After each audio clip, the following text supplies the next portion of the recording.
The story is, how stupid are we? How stupid are we really? The world is a very complicated and messy place, and our minds could not possibly comprehend all there is to understand. So, in order to understand the world around us, we search for patterns. This starts at a very young age.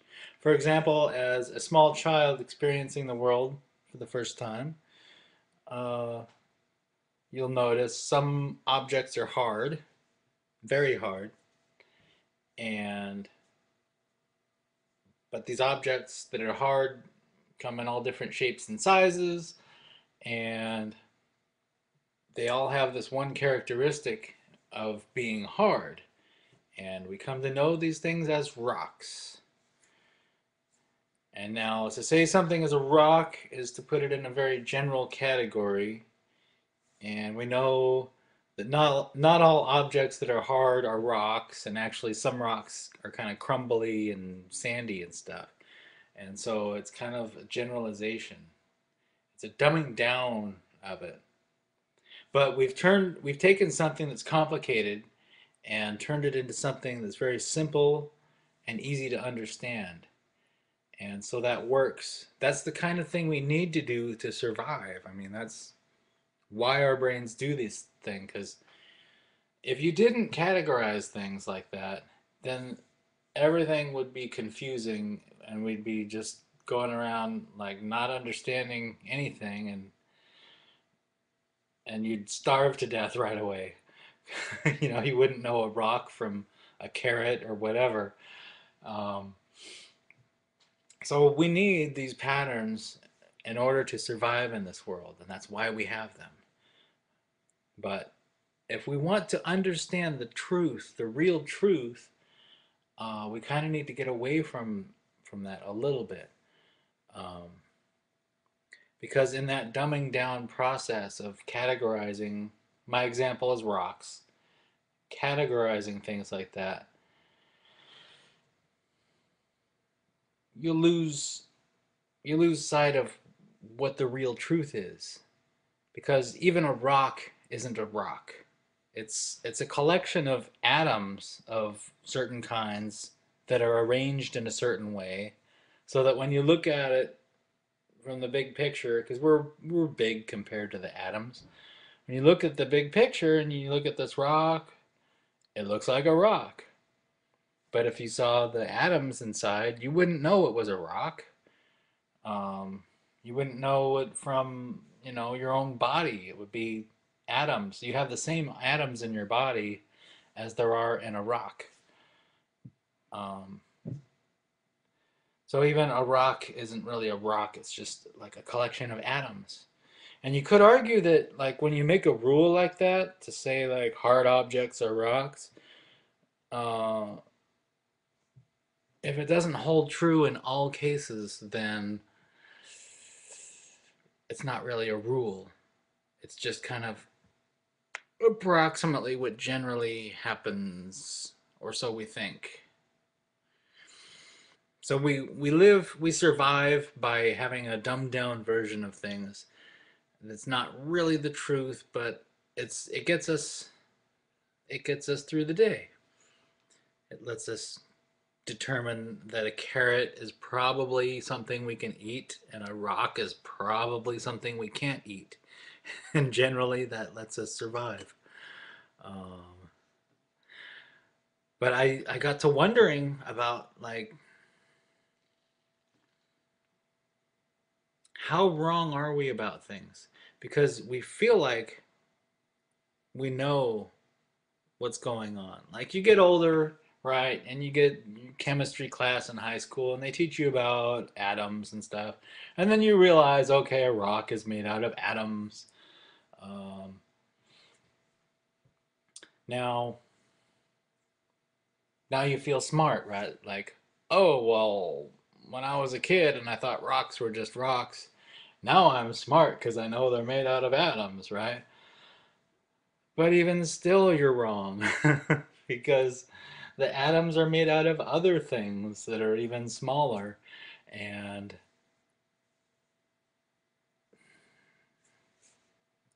So I thought, like, let's suppose you have a pill that makes you 10 times as intelligent. And then you spend some time thinking about stuff and you do some kind of scientific experiments and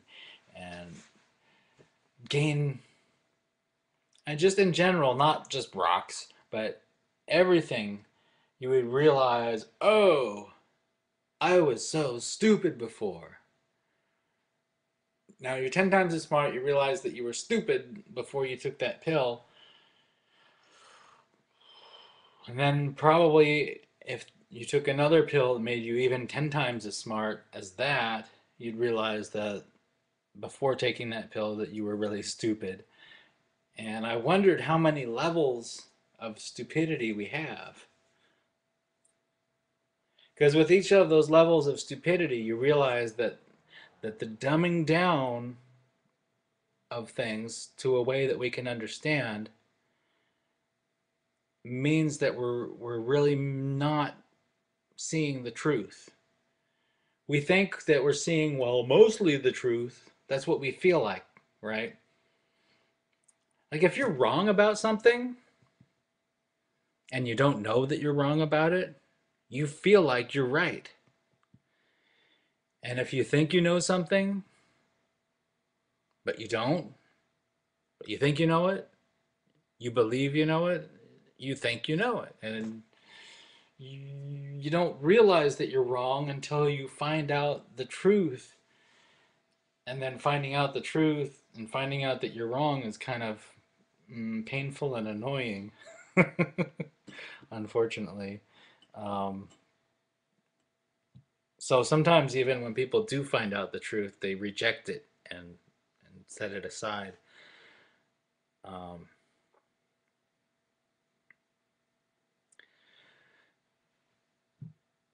so I got to thinking, like, how many layers of all this are there? And there's probably many, many, many layers of like, what if you were more intelligent? You'd see how stupid we are. To the point that I had to conclude that we,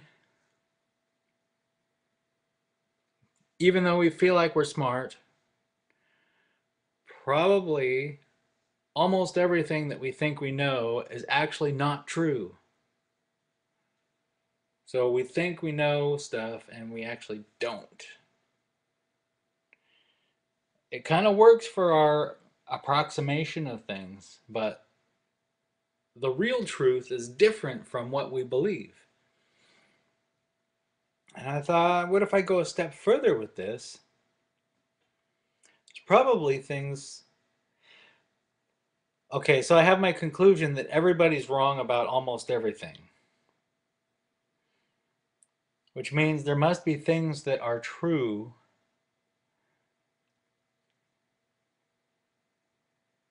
that people believe firmly is not true.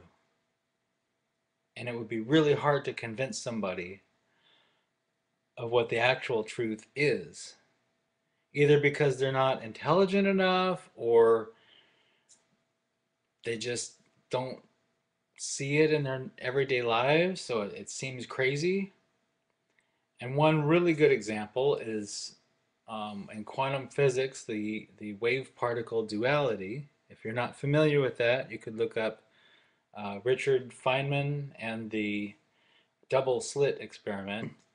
So there, subatomic particles behave in a very non-intuitive manner, and it's something where people have a really hard time accepting that that's the way it works. But that is the way it works. That is the reality. It's one of those truths that is so absurd that it takes a whole lot of convincing to make somebody believe it. These bizarre truths, right? That people would think are impossible and wrong. And I thought, there's probably like some really vast quantity of these things, not just one or two things like, oh, wave particle duality. There's probably like trillions or numbers that I can't even comprehend of things that are truths that we can't handle, or we not that we can't handle it. It's just that we would have a very hard time accepting as the truth because it flies in the face of our normal experience of the world. Let's put it that way. And I got to thinking, I kept trying to progress this thing like, what comes next? What comes next? What comes next? So the next thing I thought of was, what if somebody knew one of these bizarre truths, like the wave particle duality, right? Let's suppose nobody knew about wave particle duality. Actually, at one point that was true, and then somebody did some experiments and found out about it and wrote about it. The first people to read about it probably thought that guy was an idiot. Or the woman. I don't know who actually did that experiment. Um, they probably thought, you're crazy. Things don't work that way. The point I'm getting at is if you're somebody who knows a bizarre truth like this and you go and tell people about it,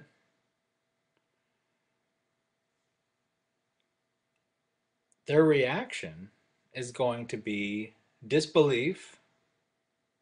They're not going to believe you. If you insist that it's true, then they're going to think you're an idiot. If you keep insisting it's true, they're going to think you're crazy. And if you know several of these bizarre truths and go telling people about it all the time, a lot of people are going to think you're crazy and stupid and wrong. Where does this lead to? What comes after this? If I'm progressing my story, trying to think what's next, what's next, what's next. Okay, so now we can acknowledge, some of us can acknowledge, we're stupid, everything we know is wrong, and there's some really bizarre truths out there that we'd have a really hard time accepting. How are we ever going to find out what those things are? These bizarre truths, right? And I think there's two ways. Two ways we're going to find these out. Not just one, but two.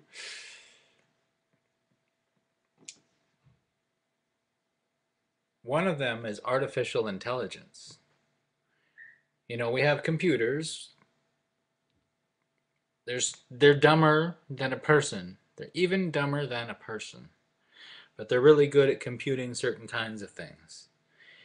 And computing power, as you know, grows exponentially.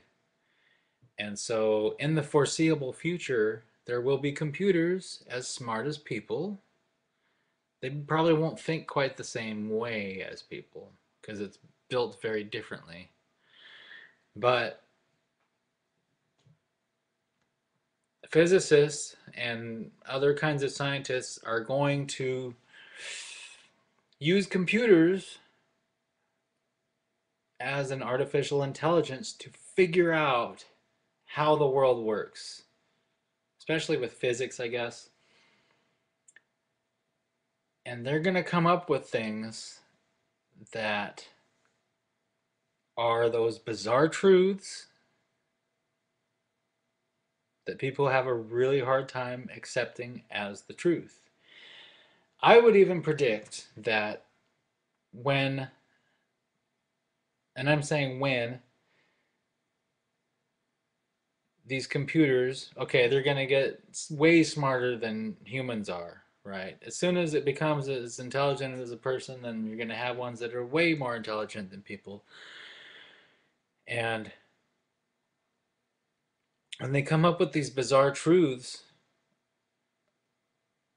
the programmers are going to say, I think we made a mistake here because the software is coming up with this really bizarre answer that cannot possibly be true. But it is true. It is true. They're going to think the computer is crazy and stupid and wrong. But then they're going to get other computers that confirm the same thing.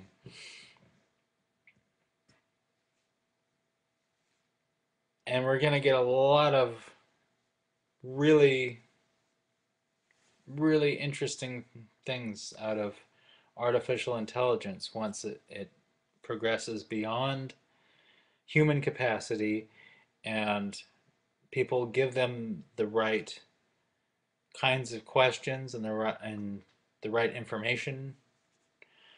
Um, the other way, okay, that was way number one of finding out the truth. The other way,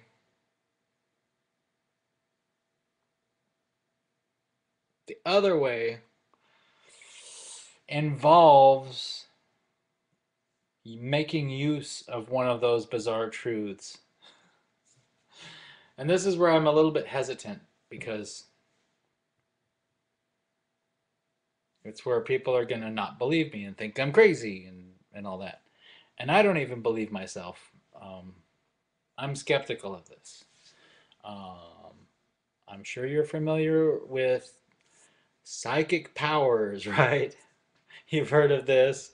And you know that most of those things are fake, or all of them. Maybe you believe that all of them are fake. Every psychic person ever has been fake and lying and so forth.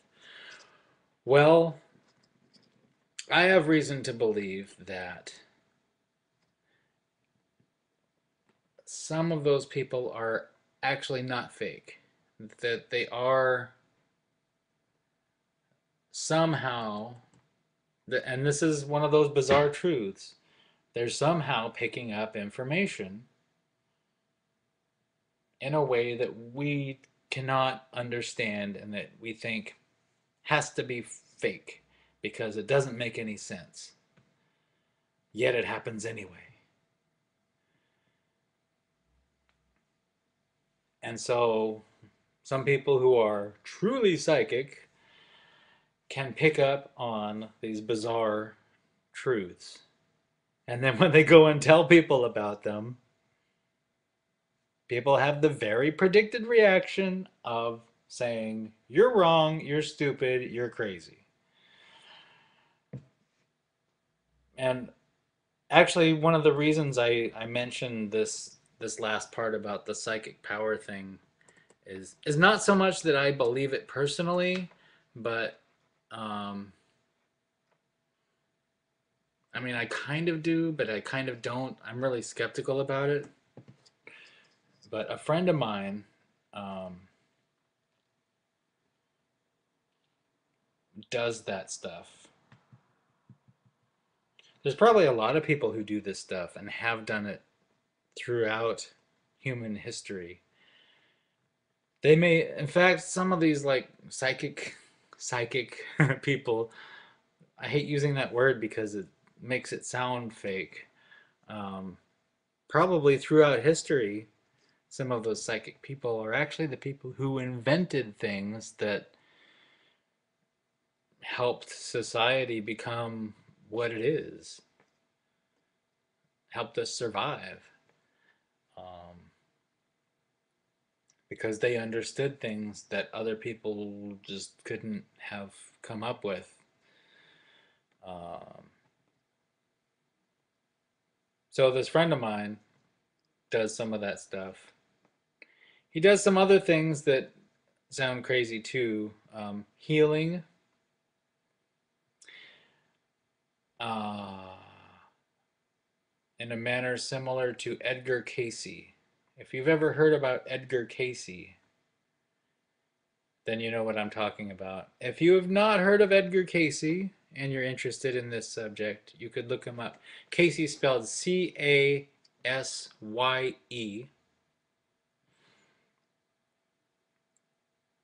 And so that's what my friend does.